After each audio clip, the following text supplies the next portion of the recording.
Good evening, ladies and gentlemen. My name is David Azarad. I'm an assistant professor and a research fellow here at the Van Andel Graduate School of Government at Hillsdale College's DC campus, and it's my pleasure to welcome you to the event this evening with Chris Caldwell. Regrettably, our microphone is not working. It's working for those who are listening to us online, so we can't project the voice any more than it does naturally. That being said, when it comes time to ask questions, we will have a microphone so that people who are tuning in online can hear your question. So please wait to be called upon and have Claire come give you the microphone. It is our custom at Hillsdale to have a student introduce the speaker, and I'm about to do that. But before I do, I just want to make one quick plug for Chris's book that I know will not be covered this evening, because this evening we're going to discuss the substance of the book. I want to point out how marvelously well written it is. I mean, a lot of books get written today in America and everywhere. Very, very, very few of them are well written. This one is admirably well written. I mean, the words just sparkle on the page. The prose moves along nicely. I know it's a cliche to say this, but once you pick it up, you won't be able to put it down. Not just because the argument is so compelling and provocative, but Chris is really a wonderful writer. That being said, allow me to introduce you to our host this evening, Tess Entz, who is a junior studying economics at Hillsdale College at our main campus in Michigan. She's here this semester interning at the Capital Research Center and taking classes here too. Tess.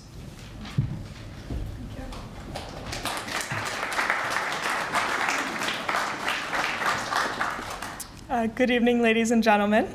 Tonight I have the distinct privilege of introducing our speaker, Christopher Caldwell. Christopher Caldwell is a senior fellow and contributing editor of the Claremont Review of Books. He is a contributing opinion writer for the New York Times. He is the author of Reflections on the Revolution in Europe, Immigration, Islam, and the West, an acclaimed study of the impact of the mass immigration of Muslim immigrants to Europe in the 20th century. His newest book, The Age of Entitlement, America Since the Sixties, which he will be discussing tonight, is a brilliant and ambitious account of how the reforms of the past 50 years left the country with two incompatible political systems and drove it towards conflict. Please join me in welcoming Christopher Caldwell.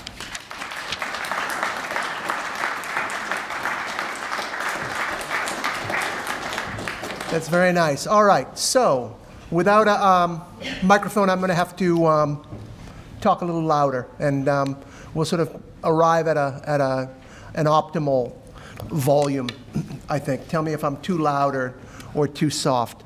I've been asked here this evening to explain how American society has come to be divided by party and by ideology in a way that it maybe has not been since the Civil War. I've just published a book, as it happens, that I hope answers that question. Tess has described it. Thank you very much, Tess. Thank you, David. Thank you, Matt Spalding, and everyone at Hillsdale for having me here. The book runs basically from the assassination of John F. Kennedy to the election of Donald J. Trump. I think you can get a good idea of the drift of the narrative. I say narrative more than argument. You get a good idea of the drift of the narrative from the titles of its 8 chapters. And they are 1963, Race, Sex, War, Debt, Diversity, Winners, and Losers. I can end part of the suspense right now as we talk about parties, which is the Democrats are the winners. The Democrats are the party of the people who won the conflict of the 1960s. They gained money, power, and prestige. Republicans, in general, are the party of the people who lost those conflicts. Now, in my book, this argument has a number of strands, which I hope come together in a useful, or at least a coherent way. One strand involves the Vietnam War. Vietnam played a very strange part in leaving behind a lot of distortions in American life. One thing I focus on, there are many aspects of the war and the protests against it that I focus on, but the way the Army was mustered wound up contributing to a class system. And what I'm talking about here primarily is the student deferment. In the old days, university-level specialist expertise was rare, and it made sense to keep those who had it out of harm's way. So, for instance, at the start of World War I, only about 1 in 30 American men was in university. When you got into Vietnam, about 1 in 2 American men were in university, and we still had this deferment. So if you were rich enough to study art history, you basically went to Woodstock and you made love, you know? If you were not rich enough, when you worked in a garage, you went to Da Nang and you made war.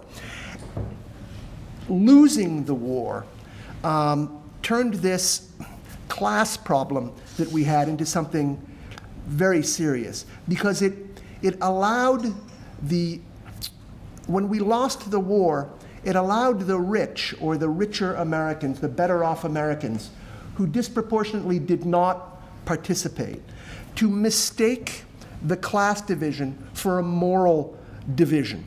The rich saw themselves, or the better off saw themselves as having avoided service in Vietnam, not because they were more privileged or less brave or anything like that, but because they were more decent or more far-seeing. And I think that was corrosive. One strand of the story involved women. Today, there are 2 cultures of American womanhood. There's a culture of married women and a culture of single women.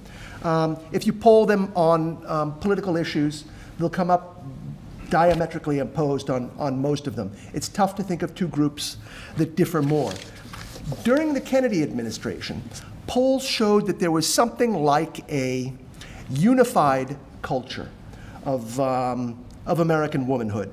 And it united women from cradle to grave. If you asked questions of married and unmarried women, they'd answer them exactly the same. So 90% of married women and 87% of unmarried women believed there was such a thing as women's intuition. 16% of married women and 15% of unmarried women thought it was okay under certain highly defined circumstances to have an affair outside of marriage. But 99% of women of all ages believed that the optimal age for marriage was under 27. And there were next to no responses for never to that question. But there is one strand of the argument in my book that runs from beginning to end, and that's certainly the most important as far as party is concerned. And that concerns how the civil rights laws of the 1960s, and particularly the Civil Rights Act of 1964, divided the country. And they did so, I explain in the course of the book, by giving the country what was in effect a second constitution, which caused Americans to peel off into 2 different and incompatible constitutional cultures. This became obvious only very slowly, only over time. So slowly, I think, that people are still unable to see it in many cases. And since most of the discussion in our official culture concerns how the Civil Rights Act of 1964 brought the country together, suggesting that it might have pulled the country apart has caused my book to be met with some controversy and outrage. Now, this outrage has been particularly pronounced among one specific group of Americans that is unfortunately very large, although I hope it will fall, and I mean those who have not read my book, okay? So for their benefit, including any who might be inclined to review it, I should really make crystal clear, okay, that this book is not a defense of segregation or Jim Crow, and that when I criticize civil rights, I am not criticizing the impulse to equality in general, and I am not criticizing the movement for black equality in particular.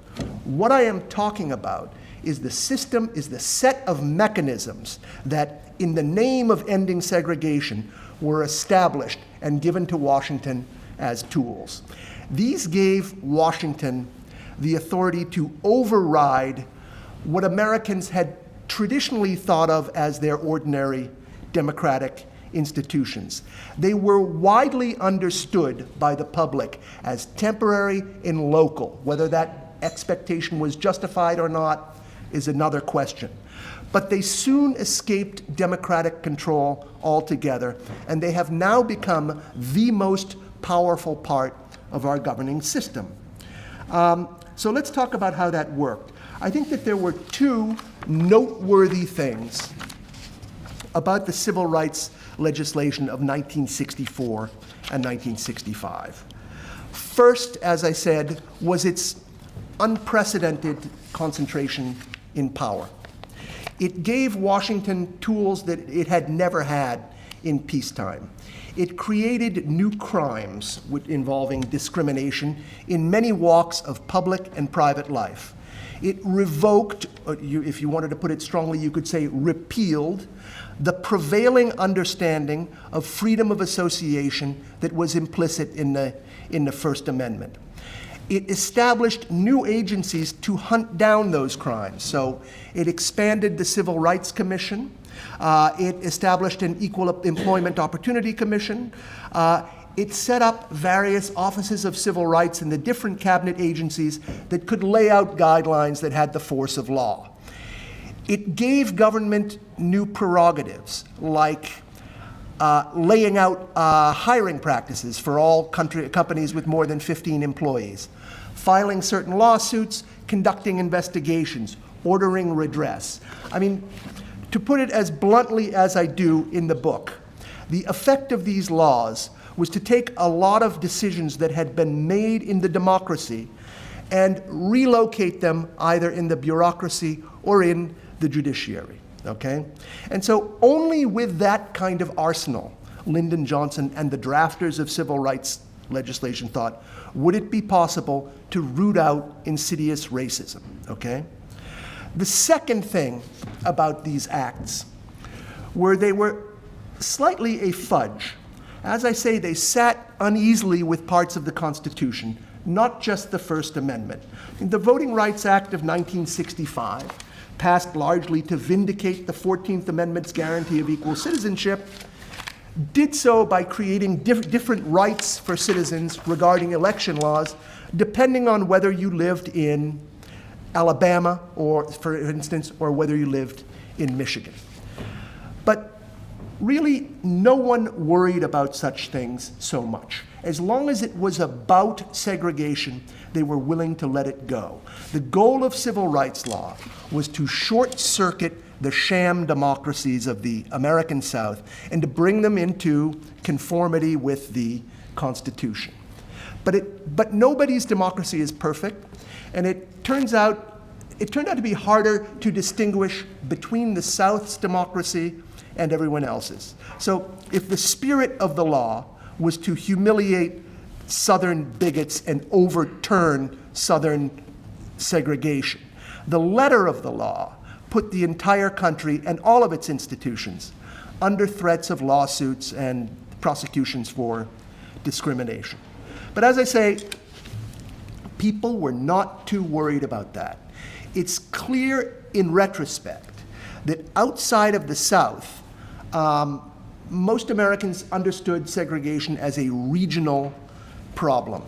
As far as we can measure in polls, 70, 80, 90% of people in the Northeast and the Midwest, if you asked them whether black people were treated fairly in their neighborhoods and their part of the country, would say yes, they were treated fine, just the same as whites.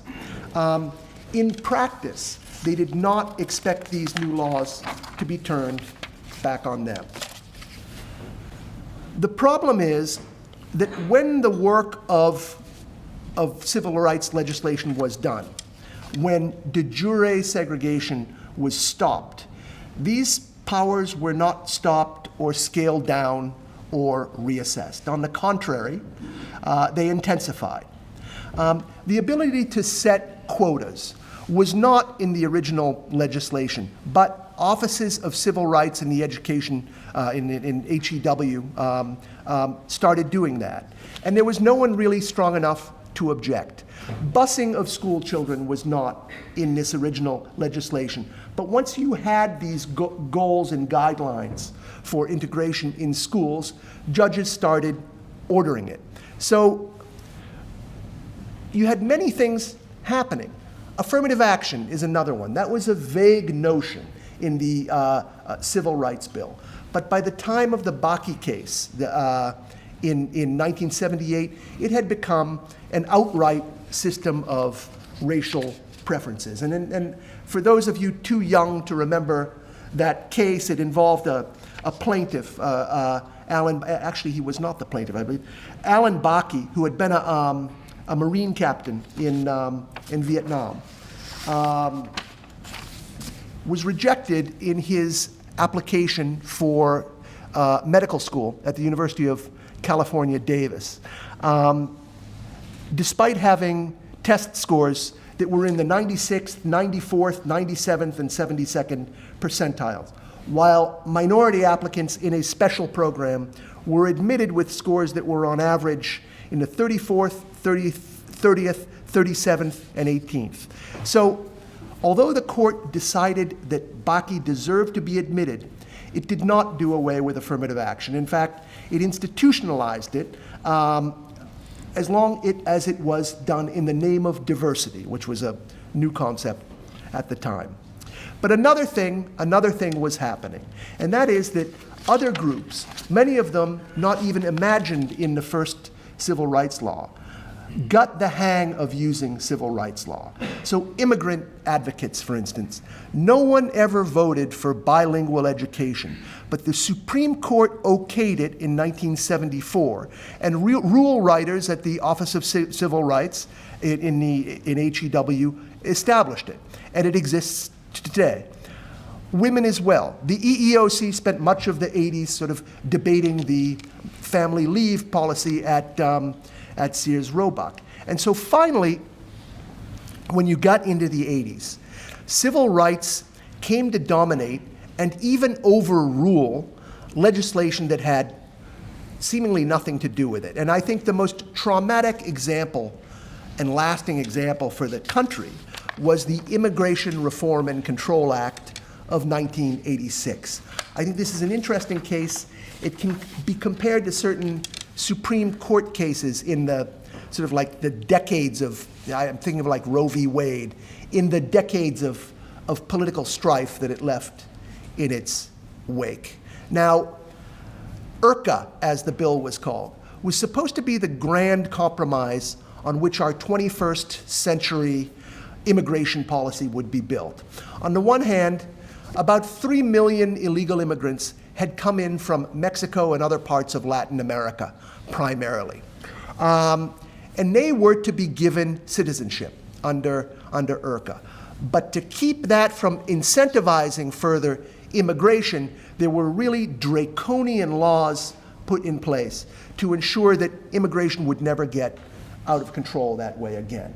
And so what you had was very harsh penalties called employer sanctions on any employer who hired an illegal immigrant. So the law passed, and what happened? Well, the amnesty was for real. It went into effect immediately.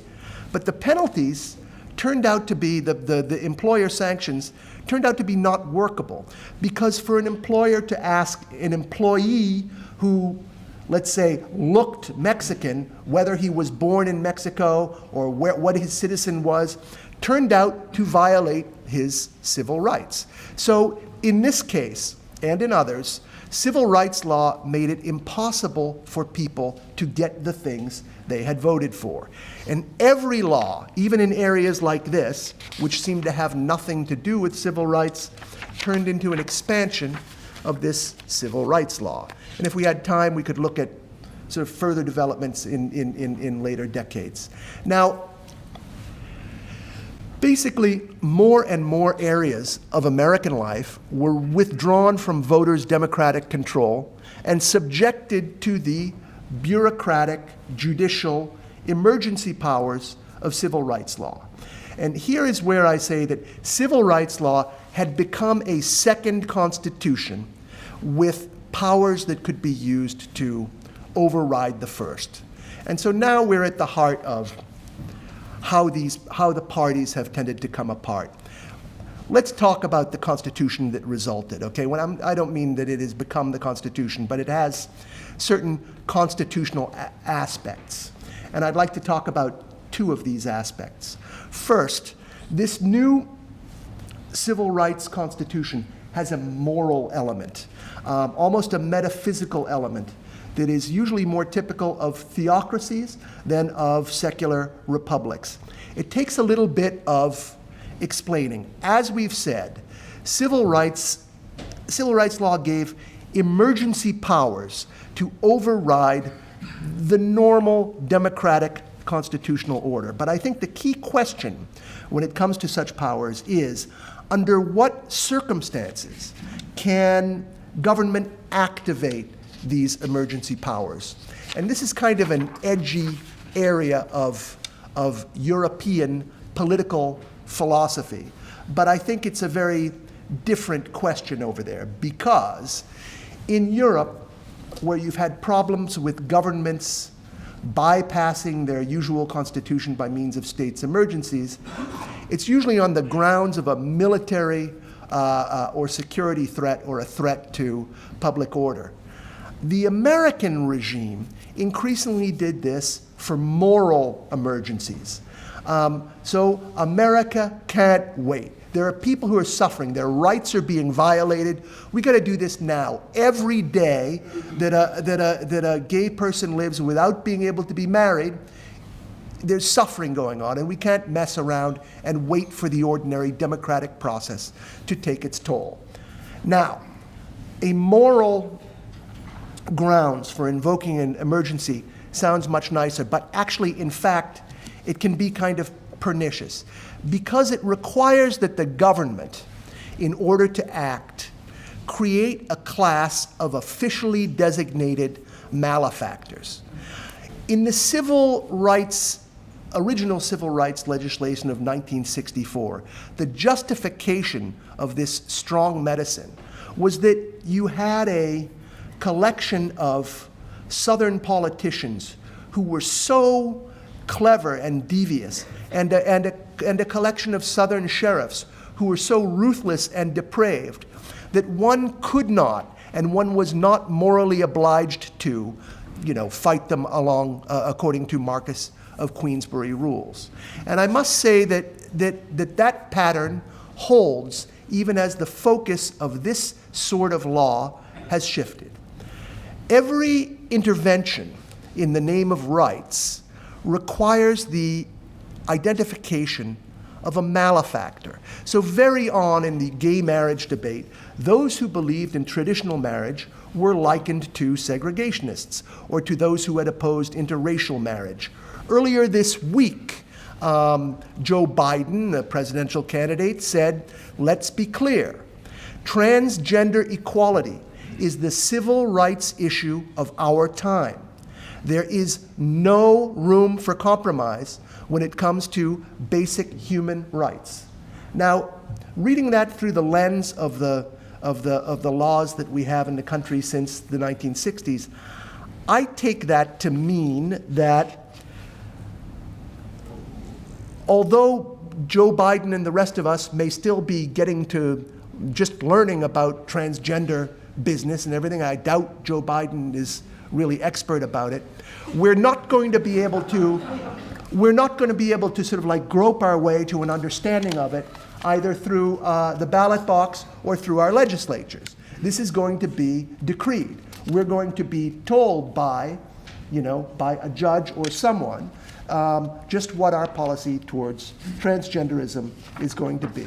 So I'm saying that as these laws were extended into broader areas of American life, this imputation of moral non-personhood was aimed at a growing number of people who had really committed no sin more grievous than just sort of believing the same things that they had believed 5 years ago.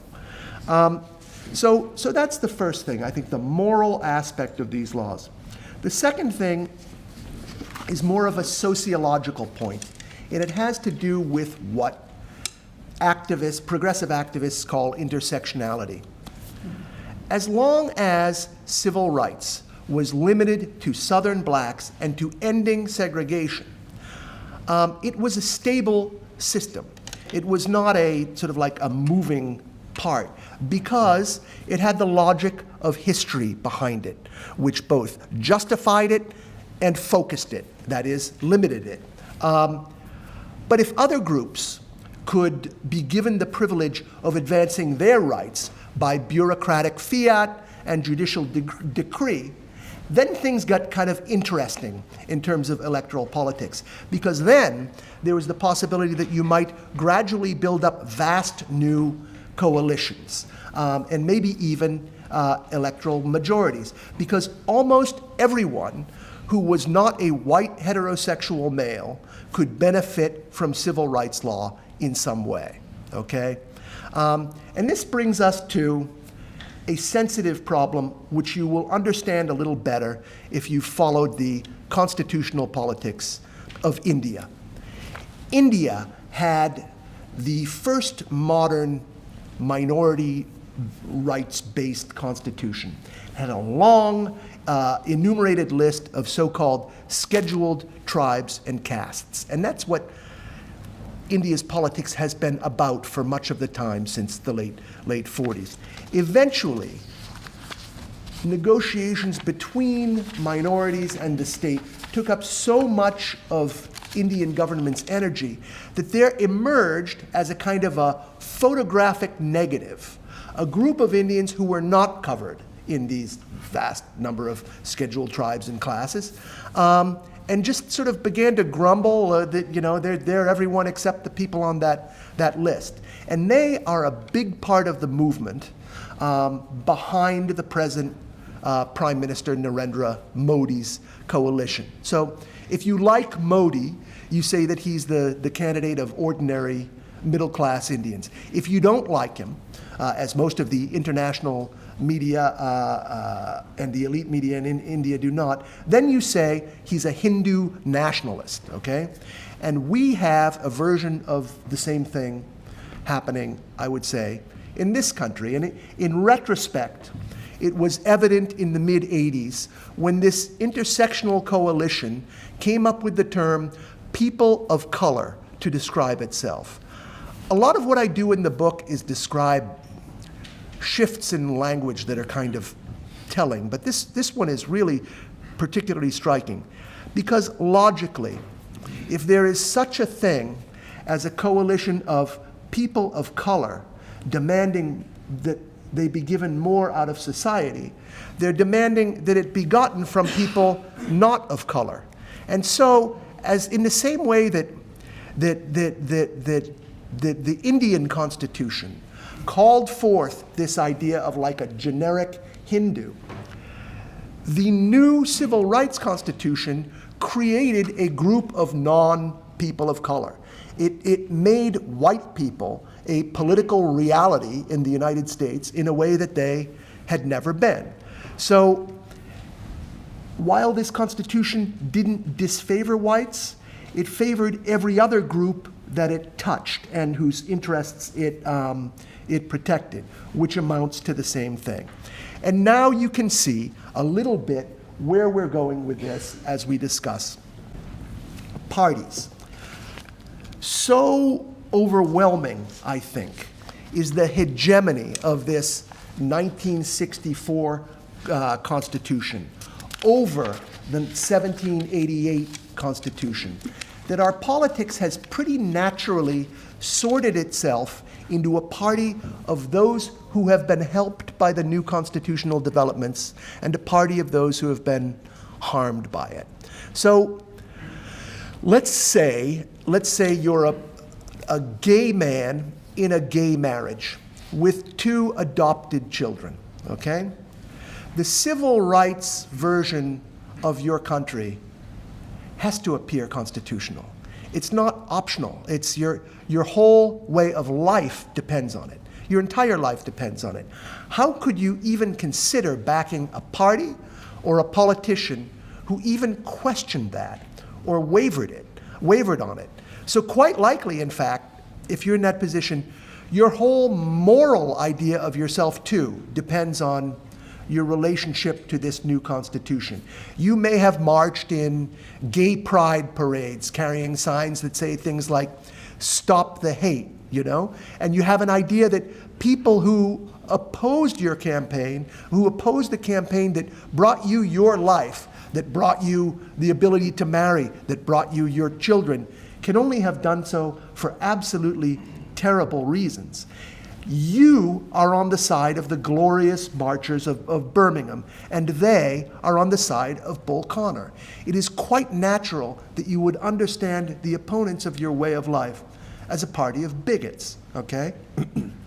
Meanwhile, across town, okay, if you are a conservative person who goes to church and your 7-year-old son is being taught about gender fluidity in first grade, and there's really no avenue for you to complain. And in fact, you don't know quite what the laws are because you're not like a law professor, but you have a vague sense that if you complain to the principal, you might like lose your job or something, or get ostracized in your community. Meanwhile, you're getting called an enemy of civil rights, but you kind of sense that what's going wrong in your kids' schools and the reason you can't bring them up the way you want to has got something to do with gay marriage. And then you look up and you say, sorry, I voted for this when? And to him, the other party is a party of totalitarians. And that is our system, okay? You have the party of the bigots and the party of the totalitarians, okay?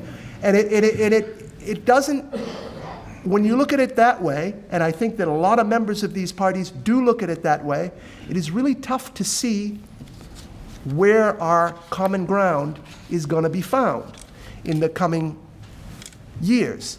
I would say that if either of these constitutions was totally devoid of merit, we wouldn't have a problem. I mean, we could just be confident that the wiser of the two would win out by attrition in the end. The problem is that each of the constitutions, and you must remember that the 1964 Constitution is now well over half a century old. Each of our two constitutions has, for its adherents, a great deal that is worth fighting over and defending to the bitter end. And unfortunately, each constitution seems to be defending itself against the others. And so, when gay marriage was being advanced 20 years ago, I mean, one of the common morale-boosting sayings of the activists was, hey, the sky didn't fall.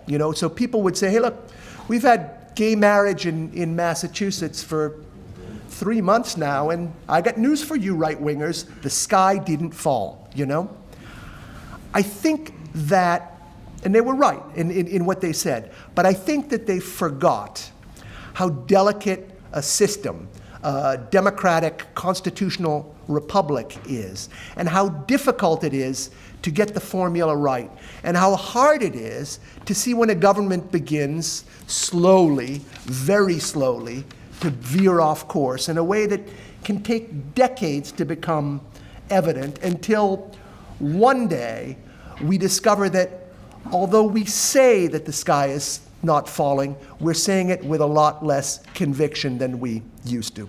Thank you very much.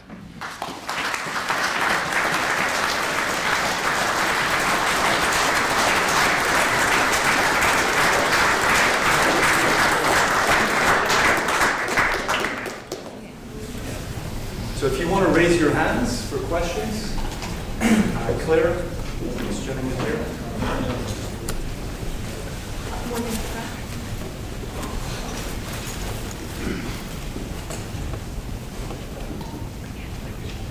exactly would the sky falling look like? I mean, I get the point, but from the standpoint of the left, they won. And it's our job to fade into the woodwork or the cemetery or something. Why would they not mind that? Well, I think that in the actual context of the battles over gay marriage in Massachusetts, I think that they were referring to, the warnings that there would be a breakdown in, social, the sort of like social mores and norms and that kind of thing. And that indeed did not happen. So my point in raising it was only to say that I believe that people have different time horizons. I just think that the two sides in that case, as in our case, were kind of talking past each other. Gentleman all the way in the back.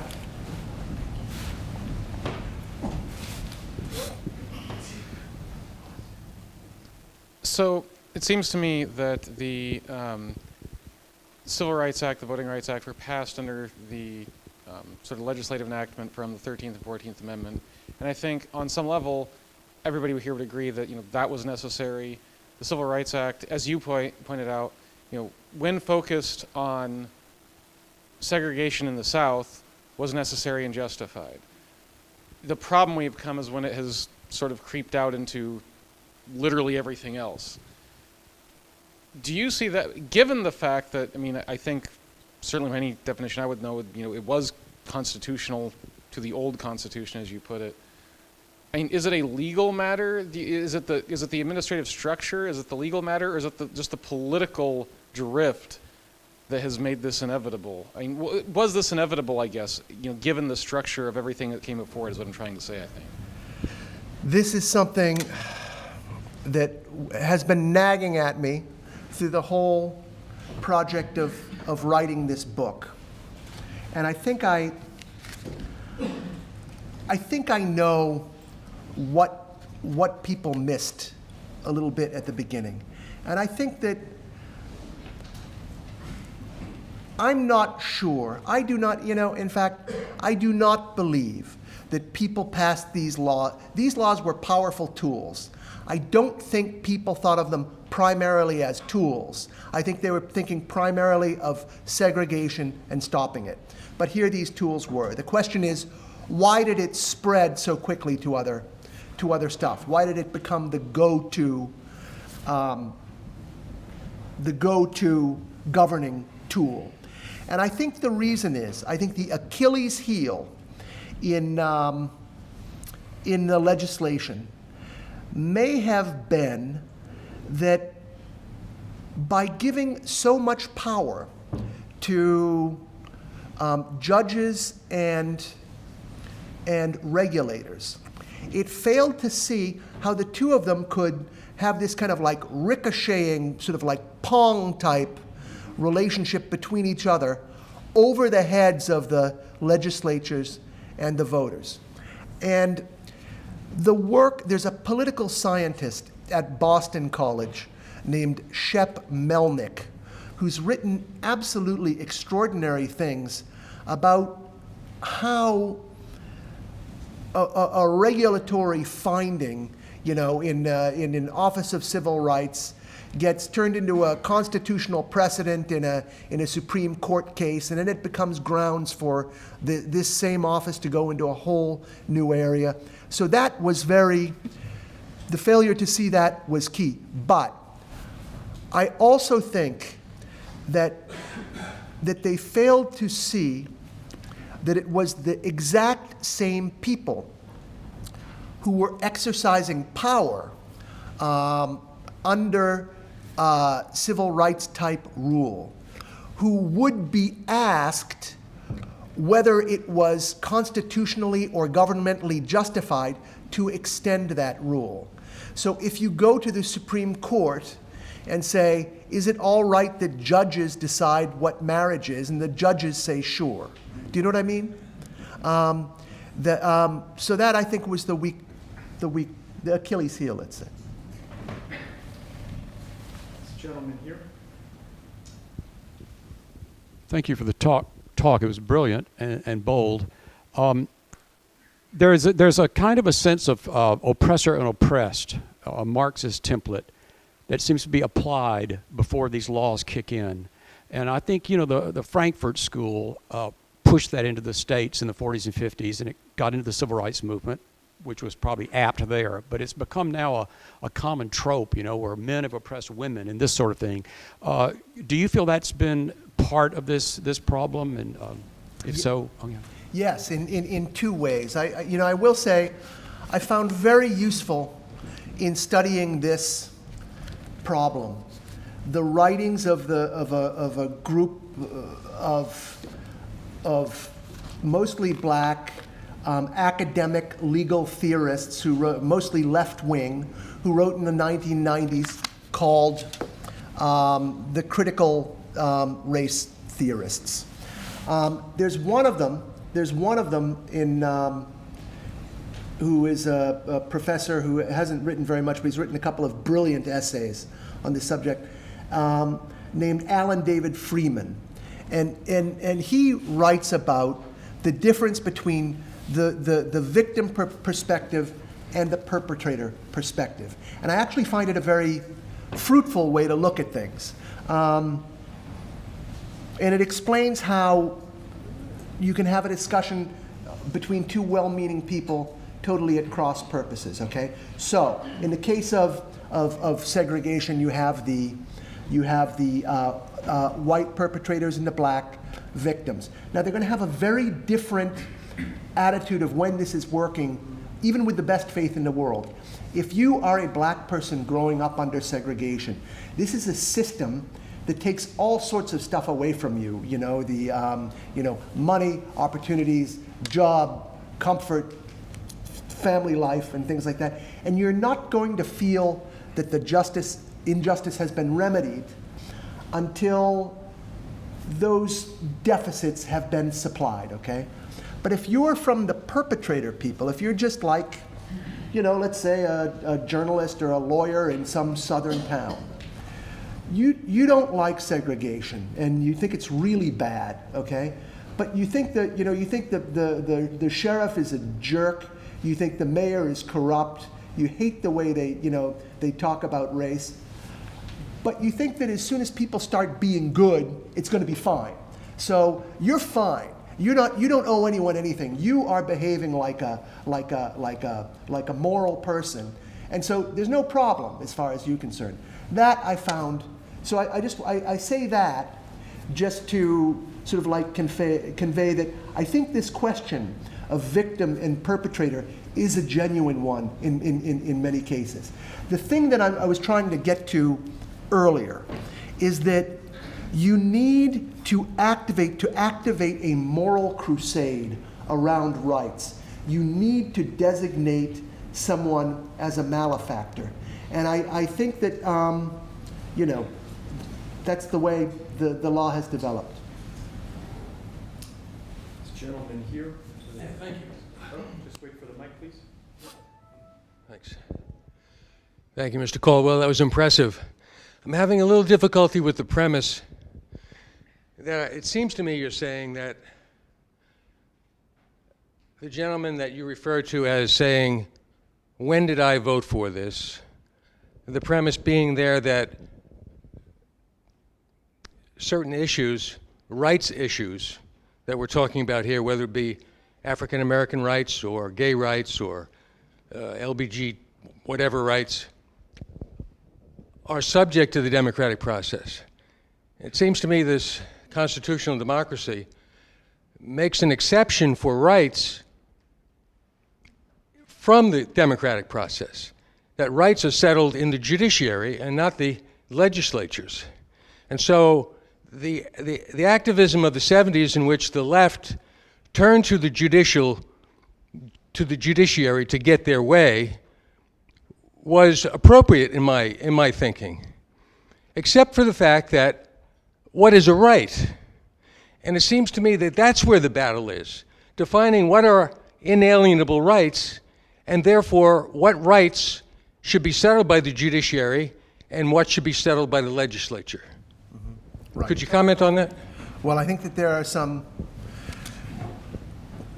some spectacular, instances of the court stepping in to, declare rights in American history. But I think that before, you have had interventionist courts before, like in Dred Scott, for instance, in the 19th century.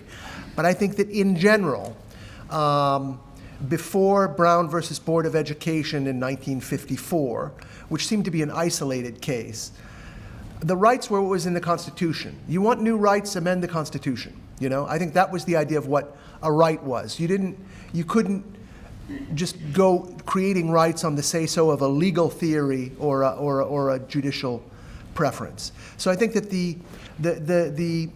this question of what is a right, I think, was more easily resolved and more stable than it has become. Matt?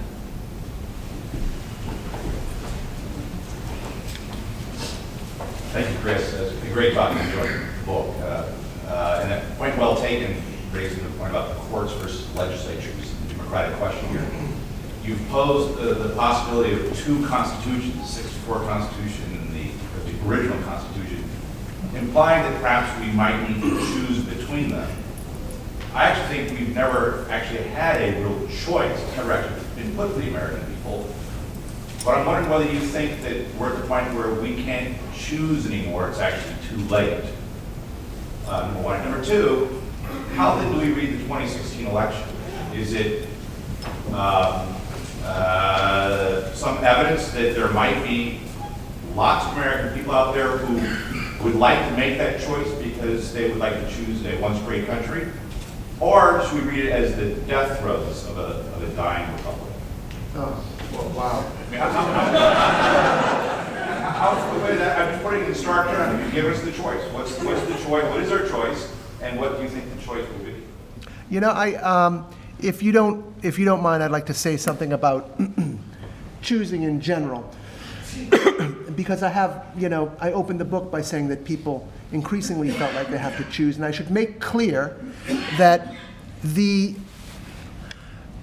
what really drove me to talk about choosing between these two constitutions is something that's in the center of the book that we didn't really touch on tonight, which is that running large deficit, having two constitutions, satisfying the needs of two groups who think very differently about what the country exists for, is very expensive. And I believe it's the source of our chronic deficits for the last 40 years. When I talked about choosing in the book, what I most often mean is that as it becomes more difficult or more problematic to access credit, as it did after 2008, it's tough to buy off the sides who are disappointed by one settlement or the other. Is it too late to choose? Well, I'll tell you. I mentioned, a few minutes ago that this 64 Constitution has been there for almost 60 years. There are people who really depend on it. It's very interesting to see that, it clearly, not to go too far afield, okay, it clearly makes incursions on the Bill of Rights, including the First Amendment, and not just the ones on association that I'm talking earlier. I mean, the idea that the Supreme Court could rule so equivocally on a sort of like a decorate a gay marriage case is a sign, I think, that the First Amendment is giving a bit of way to this new Constitution. So when I say that the two are in conflict, I'm not calling for people to come back to their senses and restore I don't know what's going to happen, but I don't see that as an immediate possibility. So what does Trump mean, which is your third question? That's a place where I conveniently end the book. But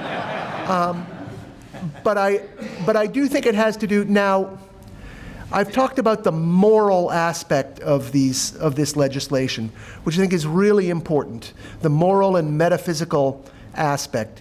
You know, the United States was always a pretty live and let live kind of place. It didn't have a theme. And you hear people, you know, talking about these ideals of different rights and, you know, the right to love and all these kind of things. There's a whole set of narratives, I think, that come along with this this new Constitution, and they may be what endears a lot of the public to them. But there's a large number of Americans who are not protagonists in this narrative, and I think that like a lot of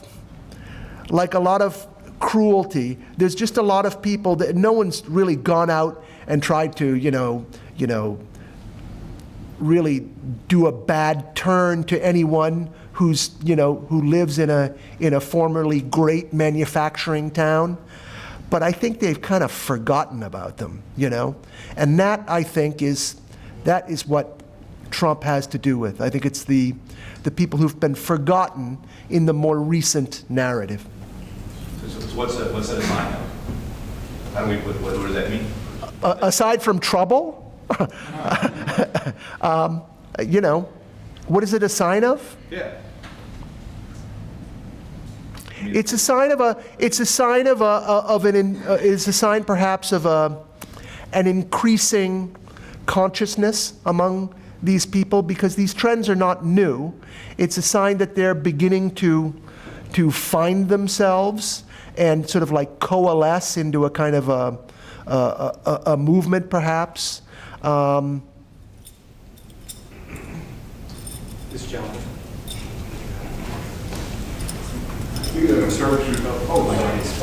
I guess. The examples that we gave around gender stuff, they actually probably not the best one, because I think the biggest problem is that the idea of this whole movement was to create equality of opportunity, and we have moved now to create, I wouldn't call it equality, but a certain portfolio of outcomes which have to dominate every other consideration. And the rights today, today people are talking about rights of free health care, rights of housing. People are talking about monthly income or whatever the term is used to.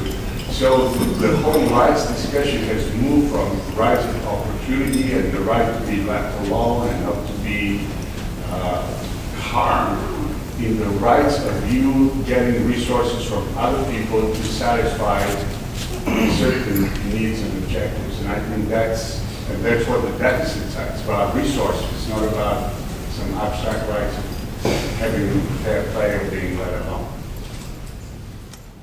That's a subject that interests me. It's not one I deal with in my book, so I'll let your comment stand. Yeah. Young lady in front.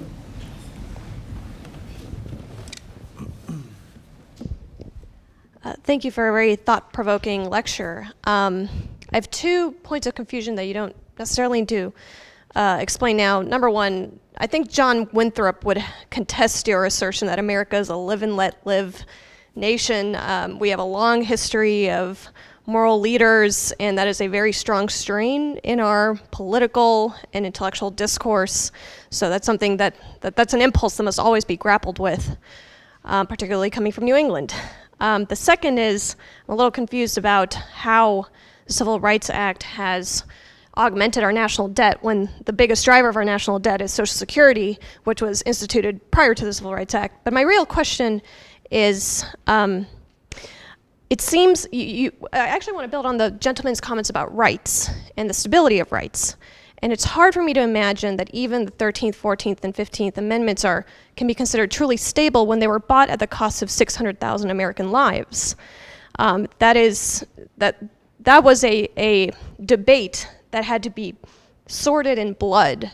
So can it possibly, is a third way between these two constitutions, the conception that, although not ideal, sometimes the courts and sometimes the administrative state might be a better battleground than outright civil war. So I want to see if there's any space in your argument for that consideration, that previous rights have been fought over coarser ground. Yeah, that's an interesting theory, that the fact that blood was shed to obtain the 13th, 14th, and 15th Amendment makes them less stable. I think some people would say it makes them more stable, but I don't know. Now, as for, choosing the administrative state as a battleground, this is as I explain sometimes, this is really a narrative. It's a history. It's not a manifesto or a policy book. But the things I've written about and thought about lead me to believe that the problem with attempting to, if I understand you correctly, replicate some of our old democratic debates within the administrative state is that the administrative state is kind of a one-party state. So I don't think for people, I don't think it's too promising, actually, as an avenue for productive policy making. Now, the question of whether it beats, sort of like civil war and things, which is what you seem to be implying, is another question. Yeah. We are going to adjourn. Chris will stay here to sign books, so you can be part of the growing number of people who've bought the book. Whether or not you read it will be up to you then. Thank you.